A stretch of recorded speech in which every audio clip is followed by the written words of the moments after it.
Hey guys, welcome back to Sip and Dip with Chelsea. During today's video, I am going to show y'all what I think might be one of the fastest and easiest ombre techniques that I have ever tried. I am so excited about this. This is not my own idea. I saw this online, but I could not wait to show it to y'all. The stars aligned when Madam Glam reached out and asked if they could sponsor today's video, so it was perfect timing for me to try out this ombre hack. So here are all the goodies that they sent over. I am so excited to try out these gel paints in the future. And of course, I've got my gel base and my gel top coat, and they also sent me this adorable lamp. So I'll be using my Azure dip powder liquids today. This is that 2-in-1 system that I have been raving about. And then I'll also be using Revel Nails Emily. So this is just kind of a muted white. It's gonna help my ombre shades really pop. So my nails are prepped, they're ready, I have my peel base on, and I'm gonna be doing a full layer of dip powder. I'm only gonna do 2 layers just because I don't really need that 3rd layer since I am using peel base, and I'm gonna follow these same steps on all of my nails. You could absolutely use gel liquids for this. I just prefer dip powder liquids, so that's what I'm gonna use. I also feel like when you're doing the gel method with dip powder, it can kind of be finicky when you're using clear shades, transparent shades, lighter shades. So that's why I think it's just safer if I use my dip powder liquids when I'm doing a white shade. So once it's dry, I scrub everything off with my stiff scrub brush. Now I'm going in for that 2nd layer. This will be my last layer of dip powder as well.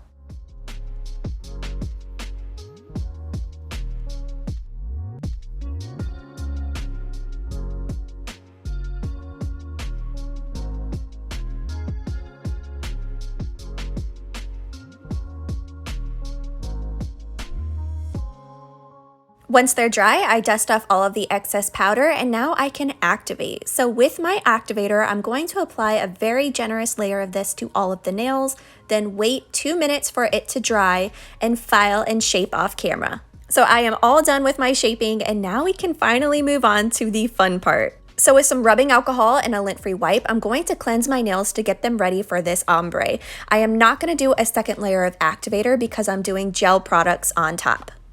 So here are the shades I'll be using. They're all from Revel Nail. It is Zen Chow, Chow, and Tiff. I really love these 3 together because they are just so bright and so fun. When you're doing an ombre like this, the more pigmented and bright the shades are, then the more opaque your ombre will be. And it does make it a little bit easier when they're brighter shades. So here is the star of the show, the MVP product for this ombre effect. It is base gel. I'm gonna apply a full layer of base gel because I want it to be an ombre on my entire nail. And then I'm going to cure for 45 seconds. You can do a flash cure, you could do a full 60-second cure, because at the end of the day, it's just about having it be tacky on your nail. So I've got my fluffy eyeshadow brush here. This is the Wet n Wild brand. I get mine on Amazon. You can get them at Dollar Tree, Walmart. I'll be using a different brush for each shade, but I want to show y'all this cool little gadget here. It's a color switch. You can also get these on Amazon and at the Dollar Tree, but if you wanted to use one brush, after you dip it in the powder, all you have to do is just brush it on there and it cleans off the pigment.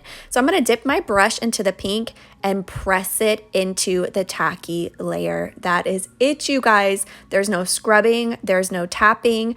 All you have to do is just gently press it into that tacky layer and build up as much opacity as you want or as little as you want. So this technique does not have to be a 3 ombre effect. As you can see here, you could stop just like this and you have a beautiful French ombre effect.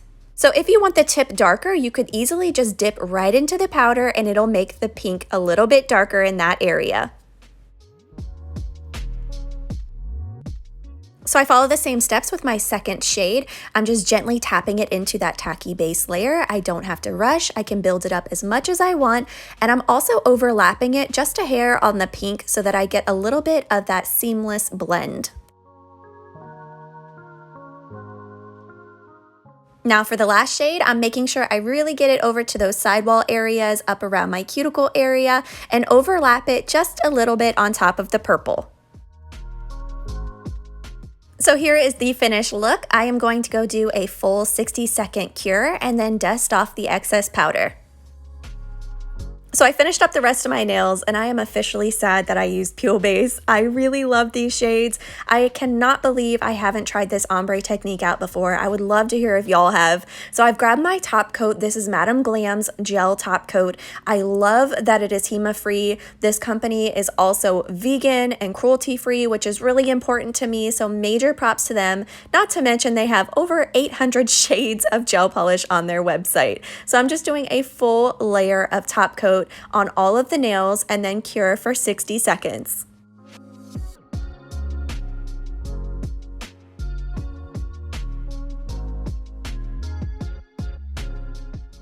So with a lint-free wipe and some rubbing alcohol, I'm just cleansing off that tacky layer, and here is the finished look. I think this would be so pretty matte, so I might have to try that out next. I am dying to hear if y'all have tried out this ombre technique before, and I am so grateful for Madam Glam for sponsoring this video so I could try out this ombre hack. Thank y'all so much for being here, and I will see you in the next video.